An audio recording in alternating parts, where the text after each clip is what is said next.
Now that we've finished the modeling, the real fun can begin. UV unwrapping.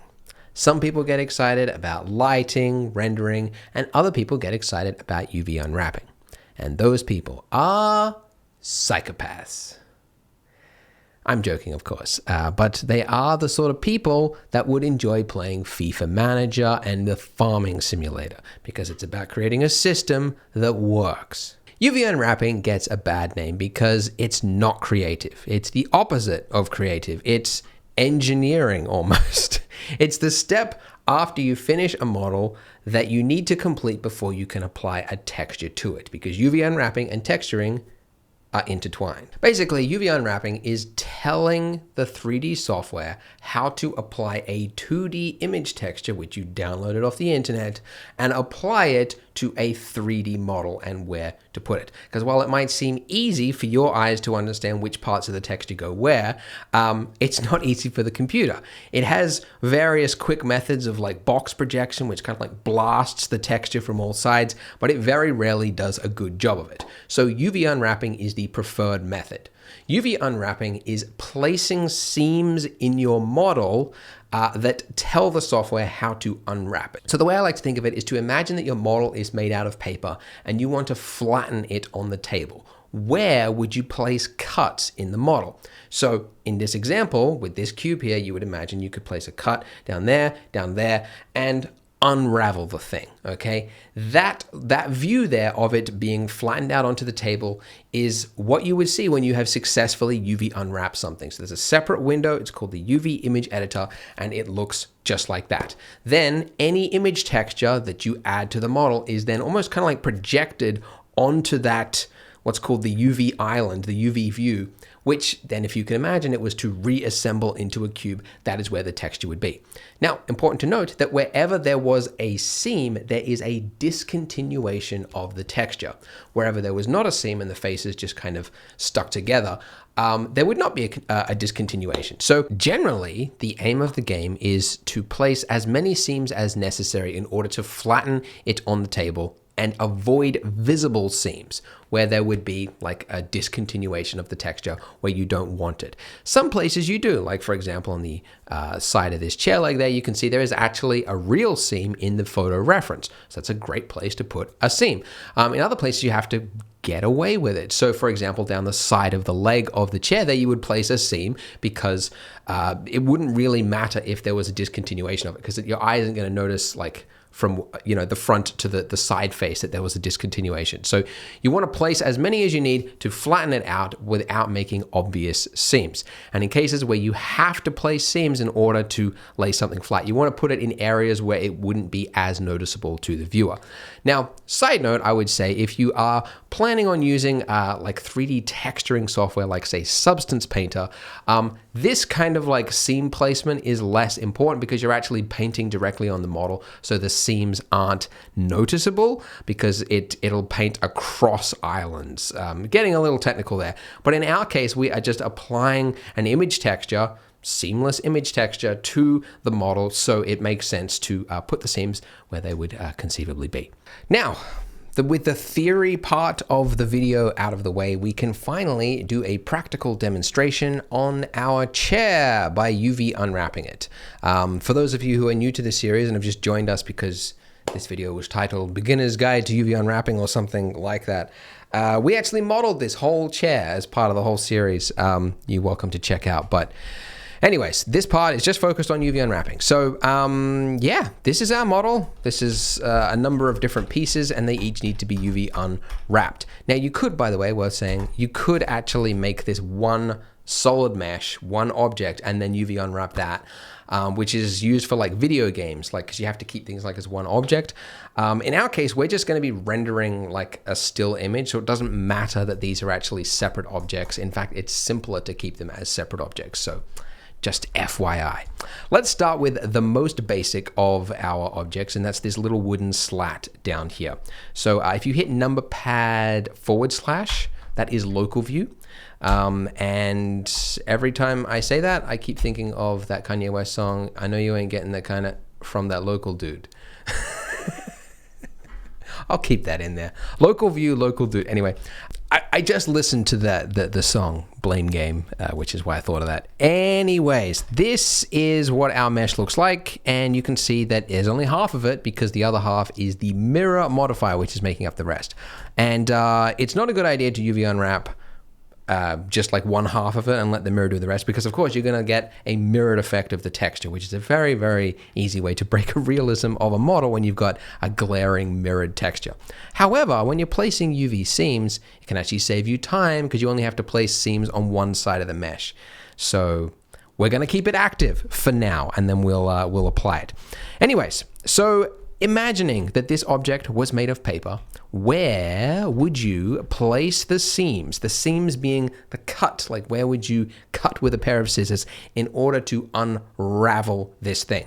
And for one, let's focus on this end piece. So the end would have to be, if not completely separated, like joined on like one little bit in order to like flatten that bit down onto the metaphorical table. And actually this is it's going to be like inside, like right against the chair leg anyway, so whenever you have something like that, that's like great, perfect, I'll just make that entire thing a seam because it doesn't matter that there's a seam there because it's being hidden by something else. So yeah, I'm just going to select that entire thing. I'm in edge select mode, by the way, which enables you to select just the edges. Then with the edges selected, to make that a seam, you're going to go Control E, and then from this drop down, you're going to click Mark Seam. And when you've done that, you should see that line there is now red. It was purple before because it had a crease. It's blue if it has a sharpness. I don't know if there's any other colors. I'm sure there are. But red means there is a seam. I don't know how Blender decides which color to give priority because it's got a crease and it's got a seam now. And seam was more prioritied than, anyway. The only other thing we need to do to unravel this, like if it's basically a hollow tube essentially, would be to do one cut somewhere on here. And, you know, it doesn't really matter because this is like an object which, you know, looking at reference, you can see that there's like a texture on the front, and then as it goes to the top, there's a different texture there. So if I had to guess, I think these pieces are veneer, but I could be wrong. I could be totally wrong. I don't know. But either way, it doesn't really matter where we put the seam. However, I like to generally put seams at the back and at the bottom of models because the chances are the camera is not going to see that and not notice it as well as if I was to put it like right there. So I'm going to put it right down there. Control E, Mark Seam. Okay, and now that we've done that, we can now apply our mirror modifier because I want to copy, now that I've got my seams in place, to the other side. So in object mode, you have to be in object mode. If you try and do it in edit mode, it'll tell you you can't do that. So object mode, then hit apply.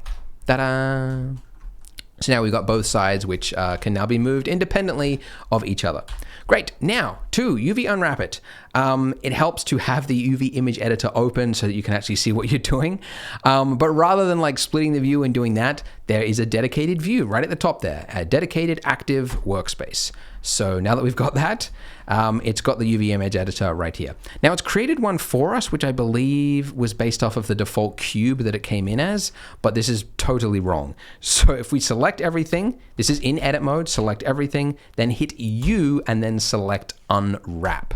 And that is it. We have successfully unwrapped one object of our chair, one part of our chair. And it's now a good time to, I guess, check whether or not it's done properly. So you should add an image that you can actually see over here. There's a couple of ways you can check things, but anyways, this is the way I'd suggest. So at the top here in your UV image editor, if you click new, then this is how you would make like a black canvas if you wanted to. But you can also generate a UV grid, which if we then just hit OK, it looks like this.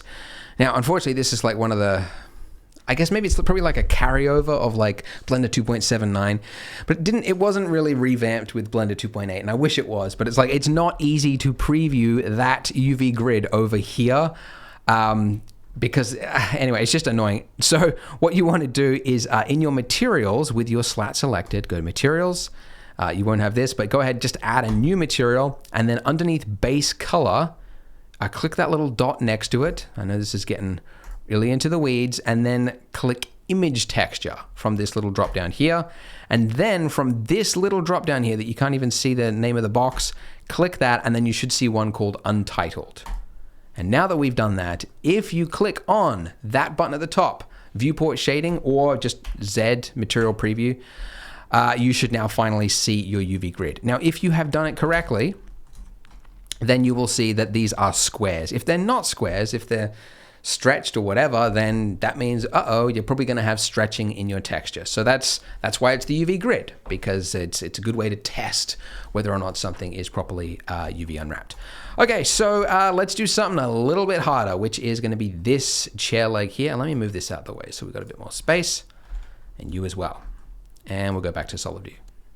Okay, so we have a mirror modifier just like we did for this one here, but ours is like it's at an angle, and I also need to make a quick change up here so that this matches the thing. So I actually want to apply my mirror modifier. Let's bring this back, and I'll apply it.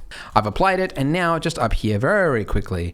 Can I do it quickly? I need to rotate this because with the mirror modifier, you may remember, those of you who have hung around since the start of this series, well done. But the mirror modifier was preventing us from getting this exact angle for this chair. So just positioning the view as close as I can to get this right, and something like that. That's pretty good. And in fact, you know what? I was really sold on the idea of using a face rather than an empty hole. So I'm going to make this a one big solid face with an F, just hitting F. And when you do that, it will, it's got horrible topology, right? Which you would never want to do because, it makes like a terrible engon. And yes, we are doing more modeling, okay? I know I said we were done with modeling, but this is more.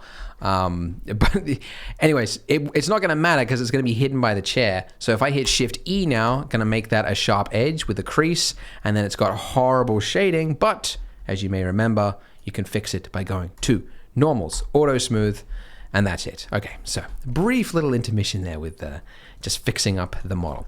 Okay, so where would we apply the seams for something like this? Well, good idea to check the photo reference and see where the actual real wood actually has seams in it. So we have a physical seam going here and one going here, and we can see that, I think it's a solid piece of wood, if I'm guessing. That's why it's got that kind of angle. I don't think it's a veneer. Veneer is like where the inside is like MBF, like cheap wood or whatever, and then the outside has a thin layer of real wood, which gives it the grain. But I think this is solid wood because it's got like the cut that goes through it. I think I could be totally wrong. But anyways, point is that the texture wraps around that edge there. So if we want to do things accurately, we should work with that. So let's do that. So I would place a seam right here. Or would I? No, you know what? Let's do things a little bit differently. I'm going off the rails. The bottom piece, it doesn't matter because it's not going to be seen by the camera. So who cares? Actually, that reminded me, one little tiny bit more of editing. Somebody mentioned in the comments, Andrew, when are you going to fix the foot of the chair or whatever? And I thought, details, man, details. Who cares about them? All right, let's just fix this. I'll rotate one piece and then shear the next piece, X, Y, Y. There we go. And then the same for this one that's in the background. Hang on.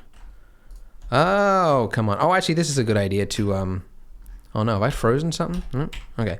It's a good idea to learn a new shortcut, right? So you know like number pad 1 is like front view. Hold down Shift, number pad, Control, hold down Control and 1, and it's the other side. So that was the front leg that we looked at, and now I'm looking at the back leg. So that's a little hotkey for you because you didn't have enough. All right, let's make these straight.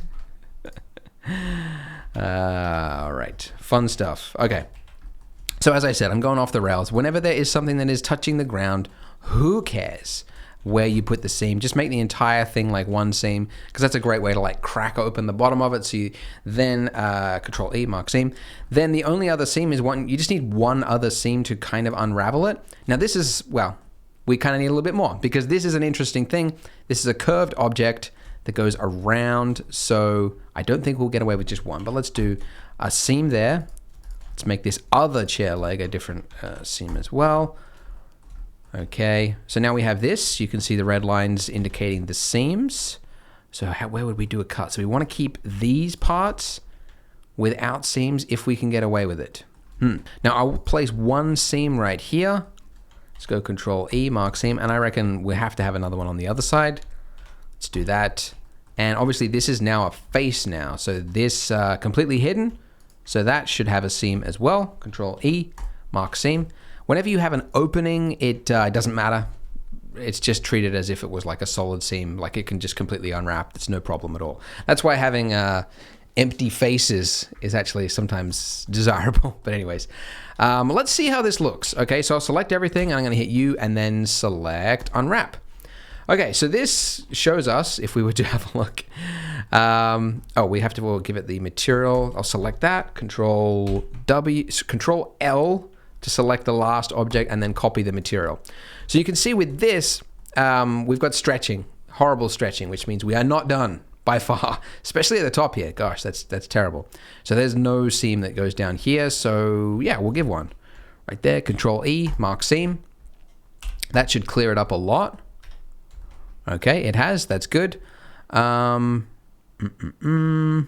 know what? I'm just going to give a seam right here, even though, I mean, you can only do so much, right, without like spending hours on it. If a client was like, we cannot have a seam there, then yeah, you'd like fart around with a bunch of things and you'd have a blast doing it, I'm sure. But look at that. That's really pretty well done it, I think. And then of course we also have the seams that you know, it's like a gift from God. It's like, we have an actual seam in our real object to help us.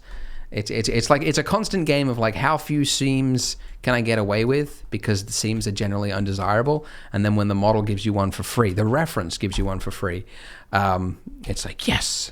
So unwrap, now I think we're on track. Okay, now in this case, you can see we have horrible stretching. So this is our wonderful subsurf modifier trying to help us out. But just like, you know, when you had that face that was here along the slat, right? And it was like stretching that weird shading artifact. It's doing the exact same thing here. So you just select something like that whole edge, and then you just give it a seam. So actually, let's go material preview and you can see what's happening. Shift E, and ta-da! It's now made it basically sharp, essentially. It's tightened up the graphics. Those of you who got that reference, that terrible university advert, those two guys are like, oh man, mom said I would never be anything playing games. And then, look at me now, mom. And then the lady comes in, have you guys finished that work yet? Just need to tighten up the graphics. That university like really destroyed their reputation from that. That was, I think to people not familiar with 3D, they were like, yeah, that's bad. That's a scam school. Anyways, unwrap. Let's see how that looks now. I put a big hard seam at the back there because I don't think we could remove the stretching that was there previously. But guys, check it out. We're coming up on 20 minutes. So you know what that means. Homework. That's what that means. We've run out of time to do the rest. But thankfully, for one, come on. You didn't really expect me to UV unwrap that one. Come on, you knew that one was going to be homework. This one, hey, give it a good old thought on how you could actually UV unwrap this. Again, it's for one, definitely we ran out of time, but also it's going to really by giving yourself a challenge rather than following a tutorial, it's really where the real learning happens. So do attempt it, but in the next part, I'll show you the method to actually do it, but give it a shot yourself and see how you actually went. And then go ahead and click on your screen and we will finish off the UV unwrapping and get to the lovely texturing and start making this model start to look real, and it'll be a lot of fun. So I will see you there.